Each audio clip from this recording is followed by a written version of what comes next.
Welcome back students. आज हमारी planning की थर्ड वीडियो है जो कि है टाइप्स ऑफ प्लान पे। हमारे टॉपिक्स कवर हो गए हैं। इसके बाद सिर्फ एक रिवीजन की वीडियो और केस स्टडी की वीडियो आएगी इस चैप्टर से रिलेटेड। जितने भी लोगों ने पुरानी वीडियोस मिस कर दी है वो अभी चैनल पे जाएं। आपके लिए प्लेलिस्ट प्रॉपरली तरीके से बना रखी है, आप जाके उसमें देखें वीडियोस और वापस यहाँ आ जाएं। जितने भी लोगों ने सब्सक्राइब नहीं किया है मेरा चैनल, डू सब्सक्राइब जिससे कि आप कोई भी लेटेस्ट अपडेट या न्यूज या वीडियोस मिस नहीं करें। Let's start the video now. Types of plan, दो तरीके के प्लान होते हैं हमारे पास। एक होते हैं सिंगल यूज और एक होते हैं स्टैंडिंग प्लान।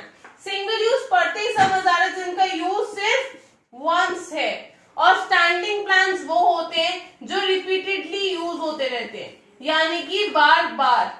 ये एक सिंगल प्रोजेक्ट के लिए लगते हैं। मान लो कि आपका कोई प्रोजेक्ट था, construction of dam, building, construction of shopping mall, कुछ भी मान लो, वो इस सिंगल प्रोजेक्ट के लगने तक ही ये प्लान्स चलेंगे। जैसे ये प्रोजेक्ट खत्म हुआ वैसे ही प्लान्स भी डिस्कार्डेड हो गए। स्टैंडिंग प्लान यानी कि जैसे जैसे रिकरेंस होता रहता है हमारी एक्टिविटीज का, वैसी वैसी प्लान्स यूज होते रहते हैं। इसमें अगर इवेंट है तो एक दिन में खत्म हो जाएगा, प्रोजेक्ट है तो एक हफ्ता, एक मंथ, एक साल, 10 साल, 20 साल ऐसे लग सकते हैं। तब तक ये प्लान चलते रहेंगे, उसके बाद ये प्लान खत्म हो गए। सिंगल यूज माने once it will be used. Standing plans मतलब जो रिपीटेडली यूज हो रहे हैं। अब इनको फर्दर डिवाइड किया गया है। हम पहले पढ़ेंगे कि सिंगल यूज प्लान्स को कितने पार्ट्स में डिवाइडेड किया है, फिर स्टैंडिंग प्लान्स को कितने पार्ट्स में डिवाइड किया है। सिंगल यूज प्लान्स का मतलब था जो यूज होते हैं वंस। फिर इसके तीन पार्ट्स होते हैं, मेथड, बजट और प्रोग्राम।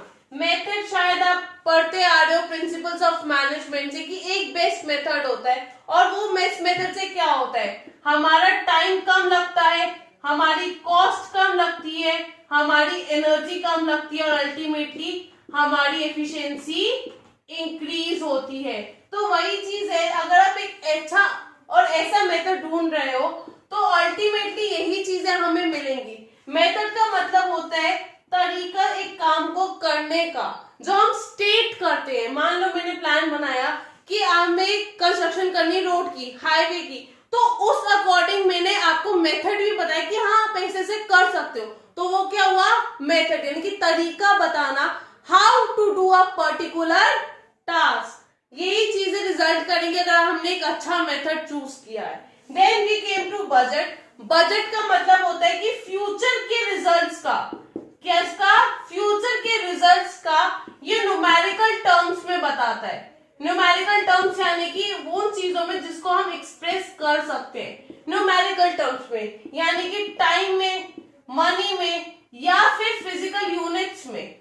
जैसे कि फॉर एग्जांपल आपका कैश बजट हो गया, सेल्स बजट हो गया। और ये ना ही सिर्फ प्लानिंग के लिए किया जाता है, ये कंट्रोलिंग में भी हेल्प करता है। किसमें, कंट्रोलिंग में। अगर मैं आपसे क्वेश्चन पूछूं कि ऐसा कौन सा प्लान है which is used both in planning and controlling, कौन सा है, बजट। फिर आते हैं हम प्रोग्राम पे। प्रोग्राम का मतलब ये होता है कि एक आउटलाइन होता है जो आपके लिए क्रिएट की जाती है, जिसमें आप ऑब्जेक्टिव्स, रूल्स, पॉलिसीज, स्ट्रैटेजीज वगैरह, टास्क वगैरह सब देते हो। वो होता है हमारा प्रोग्राम, कि हम किस बेसिस पे काम कर रहे हैं। जैसे कि अगर हमें कोई नया प्रोडक्ट लॉन्च करना है तो उसके ऊपर हम प्रॉपर प्रोग्राम बनाते हैं कि ऑब्जेक्टिव क्या है, अपना प्रोडक्ट लॉन्च करना है। फिर उसके अकॉर्डिंग हमारी पॉलिसीज क्या है, हमारे रूल्स क्या है, स्ट्रैटेजीज कैसे, कि हम कैसे अचीव करेंगे। तो वो सारा प्लानिंग होता है। अब हम देखते हैं कि स्टैंडिंग यूज प्लान्स को कितने पार्ट्स में डिवाइड। प्लान्स हमने पढ़ा कि ये कौन से प्लान्स होते हैं जो रिपीटेडली यूज में आते हैं। अब इनके 5 पार्ट्स होते हैं, ऑब्जेक्टिव, पॉलिसी, रूल, स्ट्रैटेजी और प्रोसीजर। ऑब्जेक्टिव का मतलब ये होता है जो हमने सेट किया है गोल अपने बिजनेस के लिए, अपनी ऑर्गेनाइजेशन के लिए। इसको हम एंड पॉइंट भी कहते हैं प्लानिंग का। क्यों, क्योंकि जब हम डिसाइड कर चुके हमें करना क्या, हम क्या करेंगे, उस पर इम्प्लीमेंटेशन करेंगे कि हाँ ये चीजें करनी है, ऐसे ऐसे अचीव करनी है। दूसरी चीज ये फ्यूचर पोजीशन होती है जहां पे एक्चुअली बिजनेस जाना चाहता है, यानी कि फ्यूचर जहां उसको रीच करना है। तीसरी चीज, ये कौन बनाता है? टॉप मैनेजमेंट के लोग बनाते हैं, लेकिन ओवरऑल ऑब्जेक्टिव कौन सेट करते हैं? Top management. लेकिन हर एक डिपार्टमेंट वाइज भी ऑब्जेक्टिव सेट हो सकते हैं, और जब ये ऑब्जेक्टिव सेट हो रहे हैं तो वो कौन करेगा? हर एक डिपार्टमेंट का इंडिविजुअल या हर एक डिपार्टमेंट का मैनेजर। और सबसे बड़ी चीज, ये ऑब्जेक्टिव्स क्या क्वांटिटेटिव टर्म्स में होने चाहिए, यानी कि उन टर्म्स में जिससे इनको मेजर किया जा सके। समझ आ गया कि एंड पॉइंट होता है प्लानिंग का वो फ्यूचर पोजीशन जहां पे ऑर्गेनाइजेशन आना चाहती है। फिर टॉप मैनेजमेंट इसको बनाता है, लेकिन डिपार्टमेंट वाइज भी इसके ऑब्जेक्टिव्स हो सकते हैं, और लास्ट की क्वांटिटेटिव टर्म्स में होना चाहिए। फिर आते हैं हम पॉलिसीज में। पॉलिसीज का मतलब होता है कि जनरल गाइडलाइंस जो आपको दे रखी है किसी भी चीज को करने के लिए। अब ये गाइडलाइंस माइनर भी हो सकती है और मेजर भी। जो मेजर है वो सबके लिए, यानी कि आपके कस्टमर्स हो, आपके क्लाइंट्स हो, आपके सप्लायर्स हो, मतलब बिजनेस से रिलेटेड जितने भी लोग हैं सबके लिए हो सकती है मेजर पॉलिसीज। लेकिन माइनर पॉलिसीज सिर्फ इनसाइडर्स के लिए होंगी। इनसाइडर्स मतलब कि वो लोग जो बिजनेस ऑर्गेनाइजेशन के अंदर है, सिर्फ उन्हीं लोगों के लिए। जैसे कि मान लो मैंने कहा कि हम जो हायरिंग करेंगे, यानी कि हम स्टाफिंग जो करेंगे वो सिर्फ और सिर्फ हम हाईएस्ट कॉलेज से करेंगे। हाईएस्ट कह लो या जो रैंकिंग 1 वाले कॉलेजेस है, जैसे कि IIM, IIT, सिर्फ इनसे हम अपने कलीग्स को या इनसे हम एम्प्लॉइज को हायर करेंगे। अब वो क्या हुआ? Major policy, minor policy. Obvious है मेजर पॉलिसी, क्यों? वो सबको अफेक्ट करेगा कहीं ना कहीं। लेकिन अगर मैं कह रही हूँ कि 10% मैं बोनस दूंगी अपने एम्प्लॉइज को, तो क्या हुआ? वो माइनर पॉलिसीज। क्यों? क्योंकि वो सिर्फ और सिर्फ मेरे एम्प्लॉइज को अफेक्ट करेगा। समझ में आया? अब आते हैं हम रूल पे। रूल जो है वो एक सिंपलेस्ट प्लान है। सिंपलेस्ट मतलब कि इसमें ना ही फ्लेक्सिबिलिटी है, ना ही इसमें डायरेक्शन है, और ना ही इसमें कॉम्प्रोमाइज है। मतलब ये तीनों की तीनों चीजें इसमें नहीं होती हैं, ना ही फ्लेक्सिबिलिटी, ना ही डायरेक्शन, ना ही कॉम्प्रोमाइज। ये सबसे इजीएस्ट प्लान है, यानी कि अगर आप ये फॉलो नहीं करोगे तो आपको क्या देना पड़ेगा? आइदर फाइन और पेनाल्टी। जैसे कि no smoking is allowed in the office premises. That means कि अगर आप ऑफिस की प्रीमिसेस में स्मोक करोगे तो आपको हेवी फाइन और पेनाल्टी देना पड़ेगा। समझ में आ गया? अब हम बाकी के 2 पॉइंट डिस्कस करते हैं। 4th पॉइंट है हमारा स्ट्रैटेजी। स्ट्रैटेजी का मतलब होता है ये कॉम्प्रिहेंसिव प्लान है। कॉम्प्रिहेंसिव मतलब अगर आप वर्ड पढ़ के समझ पा रहे हो, जैसे कॉम्प्रिहेंशन होते हैं ना आपकी स्टोरी समरी टाइप्स, ऐसे ही कॉम्प्रिहेंसिव प्लान होता है जो कि ऑर्गेनाइजेशन के ऑब्जेक्टिव्स को अचीव करने में हेल्प करता है। इसको 3 पार्ट्स में डिवाइड किया गया। पहला ये कि ऑब्जेक्टिव देखना, लॉन्ग टर्म ऑब्जेक्टिव की क्या होगा बिजनेस फर्म का। दूसरा, अडॉप्ट करना पर्टिकुलर कोर्स ऑफ एक्शन जो लगेगा उसको अचीव करने के लिए। And last is allocation.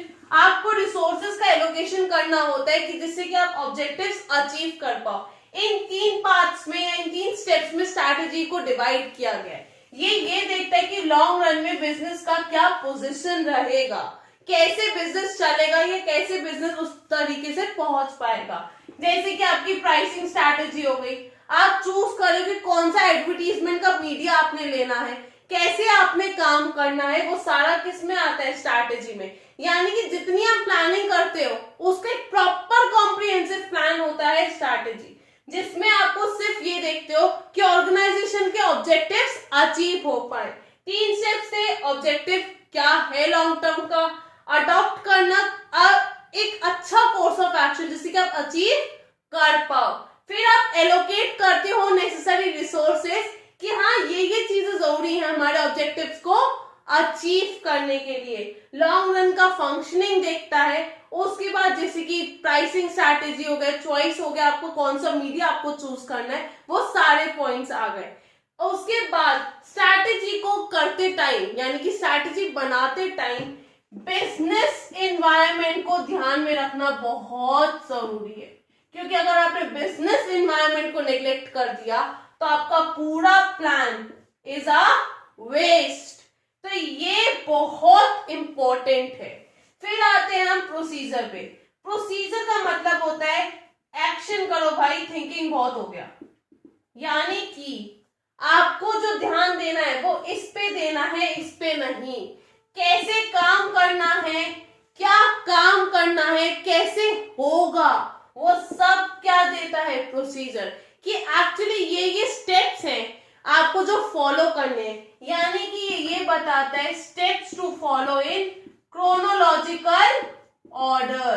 Chronological मतलब सीक्वेंस ऑर्डर में। समझ में आया कि प्रोसीजर कहता है भाई एक्शन का टाइम आया है, थिंकिंग का हो गया, हमें स्टेप्स दिए हुए हैं कि क्रोनोलॉजिकल ऑर्डर में हमें फॉलो करने हैं और काम करना है किस तरीके से हमारा काम अच्छे से हो पाए। जैसे कि हमें कैसे सिलेक्शन करना है, कैसे हमें रॉ मटेरियल खरीदना है, कैसे कैसे रिक्रूटमेंट करना है, या क्या कौन सी अप्रोचेस हमें लगानी है, वो सारा कौन डिसाइड करता है, प्रोसीजर डिसाइड करता है। That's all for today. Thanks for watching. Do subscribe, like and share the video as much as you can.